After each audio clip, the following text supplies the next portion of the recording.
Well, now for the prices, profits and plunges segment, and in that we'll be talking about Pick n Pay. Of course, they had their numbers out and a very bullish view on their African expansion. They're going into Nigeria with a 51% partnership. They'll have the 51%, and the company there is AG Leventis. So unlike other South African companies, they're taking a local partner which has a big stake in the business, and that's apparently the way to go into a complicated, difficult environment for South African companies like Nigeria. And then we'll also be looking still in that retail space at Shoprite. The interview with Whitey Basson, we talked to him on the telephone, and of course the state capture issue and the effects of that on market sentiment.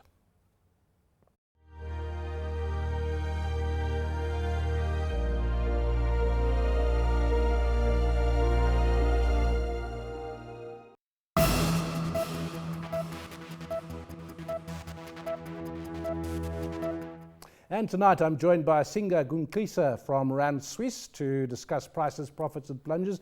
Singa, you got the short straw. Everyone else has gone off for a long weekend or a 10-day holiday. You and I are here on a Friday night, so they're watching us no doubt from the beach or nearby.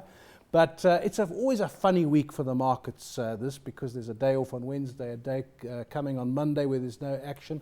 So I mentioned the Pick n Pay results. For me, that was a highlight of this week. There was the Barclays confirmation of the Barclays Africa sell-off.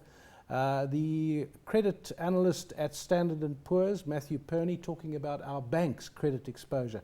Those are some of my big stories. Do you have any others?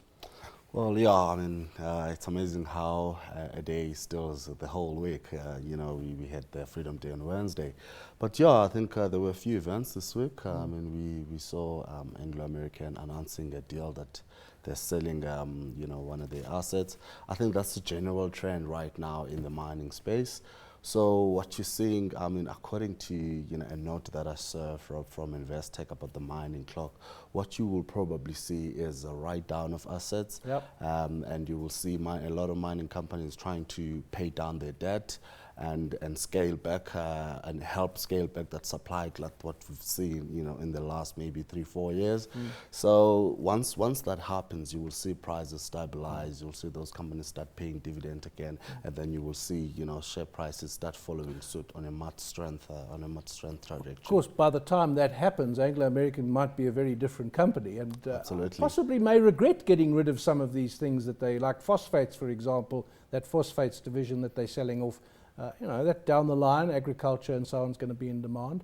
But I mentioned Pick n Pay, and they, as I said in the introduction, very bullish about their Nigerian expansion and very strong on the results that they've had in South Africa. Yeah, interestingly, we saw a strong headline number there, 26.4%. However, if you drill down a little bit, you will see that the sales actually slowed from last year, meaning that Pick n Pay was actually able to cut cost in order to enhance those earnings. So perhaps that's a little bit of a concern for me. Again, you know, the reasons are quite clear. You know, the South African consumer is squeezed, and also if Pick n Pay actually has embarked in a lot of retrenchment programs that we've seen the last 2 years. So they've been able to cut costs, but they haven't invested enough in new stock growth, especially ex-South African borders. I guess that's why now you're seeing them being bullish on Nigeria. And again, I think the CEO did mention that Nigeria is a long-term story. It's not going to be an overnight success, and you simply cannot avoid or ignore that huge population. And we think that African consumption story is still intact, but you just need to have a longer-term view. I don't know if you've been to Nigeria. I've been there several times. It's a very different environment. It's a huge country. The population is 3 times the size of South Africa's, and that's quite difficult to imagine.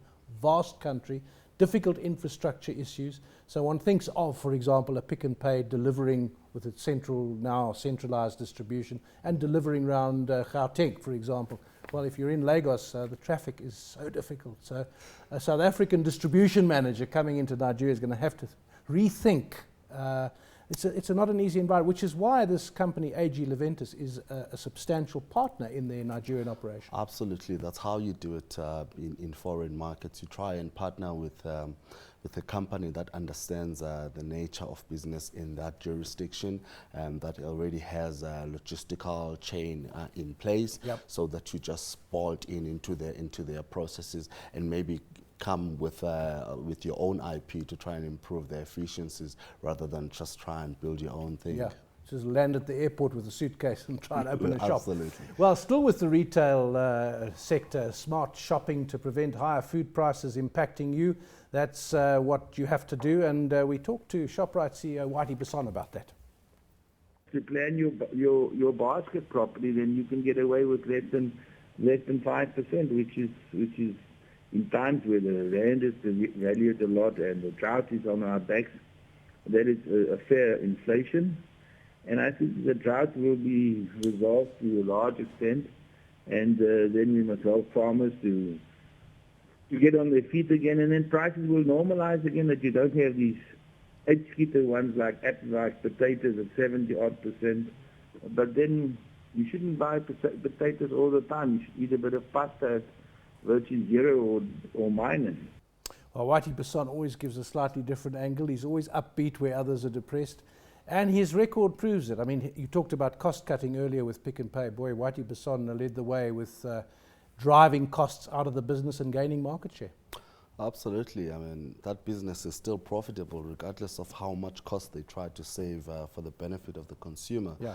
You know, I was actually amazed by, you know, his lambasting of other irresponsible retailers, so he calls it. Well, he would say that, yeah.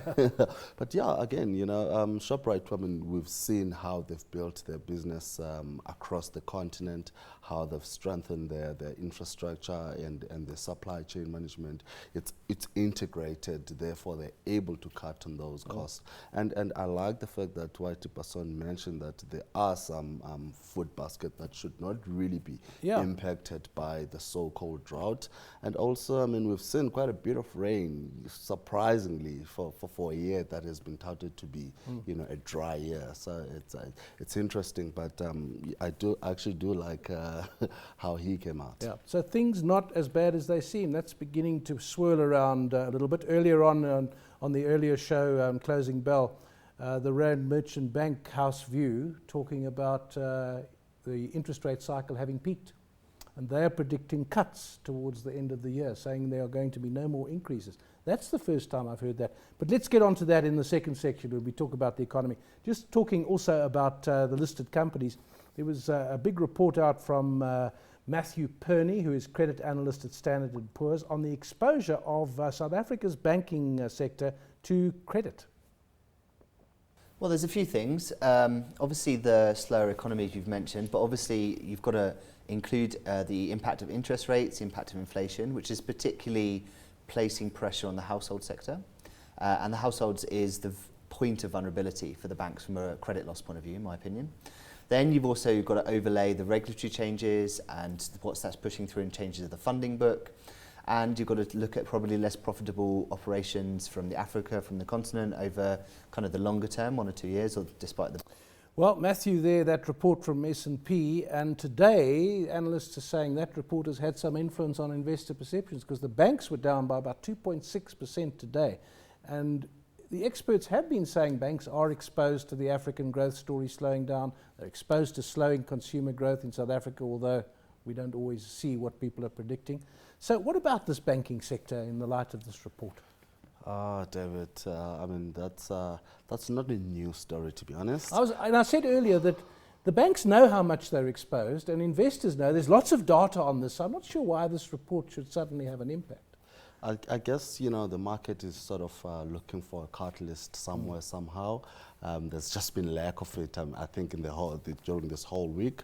So I guess that's why. But again, you know, going back to what Rini said, yes, the banks are actually exposed into, you know, a slow economic growth like South Africa, because you must remember banks are tied to GDP growth.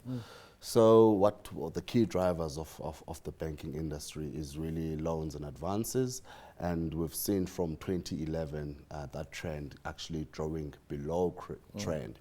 But companies like First Rand, you know, with F&B inside, they've been able to innovate and draw a lot of client base and be able to extract revenue across their different products. Yeah. So they've done well in that regard, but if you look at the loan growth, it's slowing down quite significantly. But this is known. It's not like this report It was is here to known. tell us. So again, you know, we just said that this is not a new story, Yeah. and perhaps the market is just looking for reasons to do something. Yeah, and of course we had confirmation of the Barclays saying that they would sell off. The shareholders approved by 97% vote to dispose of, not specifying how much, of the Barclays Africa story. Let's look also at talking about banking, the banks that refused to fund the Gupta company, Oak Bay Investment, the breaking off ties with them, and 3 ministers were tasked with meeting the country's big 4 banks over that Oak Bay Investments boycott, if you like, by the big institutions. Unprecedented, I think, in South African financial banking history. Expected to report back in 2 weeks, and we spoke to Terry Boyson, Chief Executive Officer of the CGF Research Institute, and Russell Lopser, former Chief Executive Officer, of course, of the JSE. Is the ethical component perhaps that I think is highly questionable in terms of asking the question, who really is benefiting from this intervention, is the first question. The second question for me is one of independence, in terms of asking, you know, have banks, if we call it the banks at this point in time, truly been given the freedom that they've expected to be able to run their businesses subject to their own terms and conditions? And is there any form of bullying taking place by virtue of the fact that the government has decided to send these 3 ministers in to go and so-called inquire as to the reasons why the accounts of this particular well-known company, the Guptas, have indeed been closed? And now we've diverted the attention to the banks, and we are not focusing on the real issue being the complete lack of corporate governance within government. Well, that bank story, I heard a report today that Pravin Gordhan, who was named as one of the 3 ministers, apparently wasn't or didn't actually go for a meeting and so on. But this saga rumbles on, doesn't it? And now we've got the court finding today about the charges being dropped. And the radio talk shows, boy, are just full of people saying this can't go on. Yeah, jeez. South African politics, you know, there's always noise, and I'm perhaps not the best person qualified to speak on politics, but again, each and every event that's happening, it seems to point to one thing, that, you know, the state capture sort of argument is there, it's a valid one. Why would ministers go and speak on behalf of a private company? What is the connection there? You know, has it been explained, you know, adequately enough that people don't go in and make their own assumptions or conclusions about what's going on? So I think the way these whole events are communicated to the public, they just spare more and more sort of theories. Yeah.